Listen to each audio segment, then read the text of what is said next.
Welcome to the farm pour cette nouvelle présentation vidéo du boîtier GMC H80. GMC, une marque qu'on aime particulièrement à la ferme parce qu'on a toujours le droit à des produits assez exceptionnels, surtout au niveau du design. Et là avec le H80, on n'est pas très loin du compte, c'est vraiment bien un boîtier GMC. Alors on va vous détailler tout ça. Sur le dessus, on a une grille qui cache un ventilateur de 120 mm.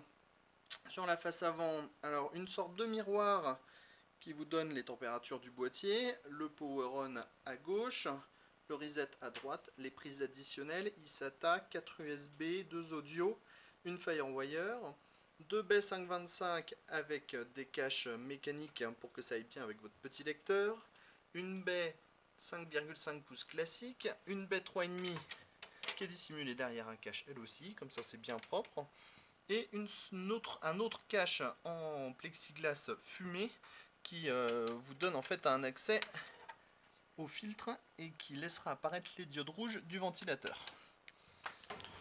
Sur le côté, on a une grande porte avec une grille pour un ventilateur de 200 mm. Le ventilateur de 200 mm est prévu dans le bundle, il est juste derrière, et deux grilles d'aération qui ne sont pas fictives.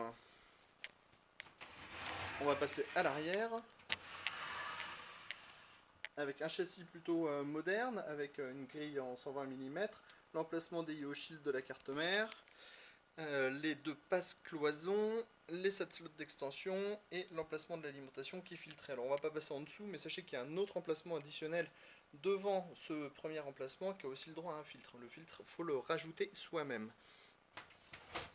Sur le côté gauche, oui, on remarque vite fait que la porte est un petit peu bodybuildée, ça permettra de passer les câbles des alimentations plus facilement.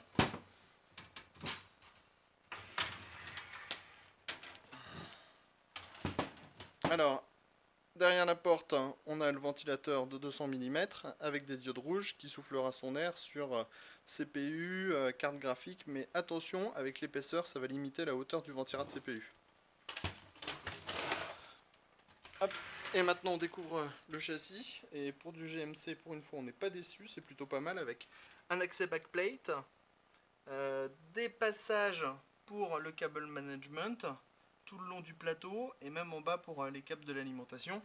Les deux emplacements dont nous parlions, on peut rajouter un filtre sur celui-là et on a des plots en caoutchouc mou pour soutenir l'alimentation. Les slots d'extension, un ventilateur de 120 mm, un deuxième ventilateur de 120 mm, les baies 5,25 pouces, la cage HDD de 5 emplacements qui est amovible et son ventilateur de 120 mm.